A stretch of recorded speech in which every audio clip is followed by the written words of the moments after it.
আরেকটা বলা হয়েছে ওয়া যিকরুল্লাহি আযজা ওয়া জাল, এবং আল্লাহ পাকের জিকির। এই দুটো পড়লে আসমানে তোমাকে স্মরণ করা হবে এবং জমিন আল্লাহ পাক তোমাকে নূর দিবেন। আল্লাহ জিকির কি? আল্লাহকে স্মরণ করা। সবচেয়ে সেরা জিকির নামাজ। সবচেয়ে সেরা জিকির কি? নামাজ। তারপরে সেরা জিকির কোরআন তেলাওয়াত। কোরআনকে আল্লাহ পাক জিকির বলেছেন, ইন্না নাহনু নাযালনা যিকরা ওয়া ইন্না লাহু লাহাফিজুন। আমি কোরআনকে বা এই জিকিরকে নাযিল করেছি, আমি এটা হেফাজত করব ইনশাআল্লাহ। এছাড়া জিকির বলতে আমরা আসলে যা বুঝি এগুলো খুব শর্ট করে বললে প্রত্যেকদিন কিছু মাসনুন দোয়া কালাম আছে যেগুলো পড়লে আপনার জিকিরের হক আদায় পাবেন। খুব সহজ। 100 বার সুবহানাল্লাহ পড়লে 1000 নেকি হবে, পাওয়া যাবে না? এটা আপনি ড্রাইভ করতে করতে করতে পারেন, হাঁটতে চলতে করতে পারেন, মা বোনরা রান্না বান্না করতে করতে করতে পারেন।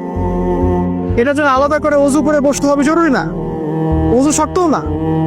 আপনি চলতে ফিরতে কাজটা করতে পারেন, ইসতিনজা করা বাদ দিয়ে ওখানে বসে বসে এটা করেন, ঠিক আছে? ওকে। 100 বার আলহামদুলিল্লাহ পড়া যাবে না, 100 বার আল্লাহু আকবার পড়া যাবে না, লা ইলাহা ইল্লাল্লাহ 100 বার পড়া যাবে না। খুব সহজ। বা সকালবেলা অ্যাটলিস্ট আপনি একটা বার পড়লেন আয়াতুল কুরসি, একবার পড়লেন সাইয়্যিদুল ইস্তিগফার। সাইয়্যিদুল ইস্তিগফার একবার পড়লে ওই দিন যদি সে ব্যক্তি মারা যায় তাহলে জান্নাত। মাগরিবের ওয়াক্তে পড়ে ফজর হওয়ার আগে যদি মারা যায় জান্নাত ইনশাআল্লাহ। এরকম অনেক দোয়া আছে। আউযু বিকালিমাতিল্লাহি তাম্মাতি মিন শাররি মা খালাক পড়বেন ইনশাআল্লাহ। কোনো অদৃশ্য দৃশ্যের অনিষ্ট আপনাকে স্পর্শ করবে না ইনশাআল্লাহ। জিন ভূত, জিন শয়তান, জাদু টোনা, চোখ লাগা বদবদে কোনো কিছুই কাজ করবে না ইনশাআল্লাহ। এগুলো নিয়ে এখন অনেক রোগী দেখাতে, জিনগ্রস্ত রোগী, সেহেরের রোগী, মাজনুন হয়ে যাচ্ছে, পাগল, মেন্টালি ডিপ্রেসড, মানসিক। এখন তো বেশিরভাগ মানুষ মানসিক রোগী, ফিজিক্যাল রোগী কম, মানসিক রোগী বেশি। এমন এমন এমন জেনারেশন তৈরি হচ্ছে, এরা ক্রেজি, এরা হচ্ছে মানসিকভাবে বিকলাঙ্গ। পরীক্ষা করতে চান, সবার হাত থেকে স্মার্টফোন কেড়ে নেন, ইন্টারনেট কানেকশন বন্ধ করে গ্রামে পাঠিয়ে দেয়। 1 মাসের মধ্যে সব পাগল হয়ে গেছে, ফিরে আসে পাগল হয়ে যাবে।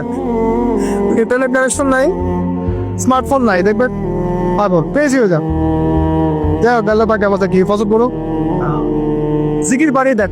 একটা জিকির আছে, সুবহানাল্লাহি ওয়া বিহামদিহি আদাদা খালকিহি ওয়া রিদা নাফসিহি ওয়া জিনাতা আরশিহি ওয়া মিদাদা কালিমাতিহি। যে ব্যক্তি এটা 3 বার পড়বে, ফজরের পর থেকে নিয়ে সূর্য ওঠা পর্যন্ত বসে বসে যদি আল্লাহ জিকির করতেন, যে নাকি হতো এতটুকু পড়লে সে নাকি হয়ে যেত।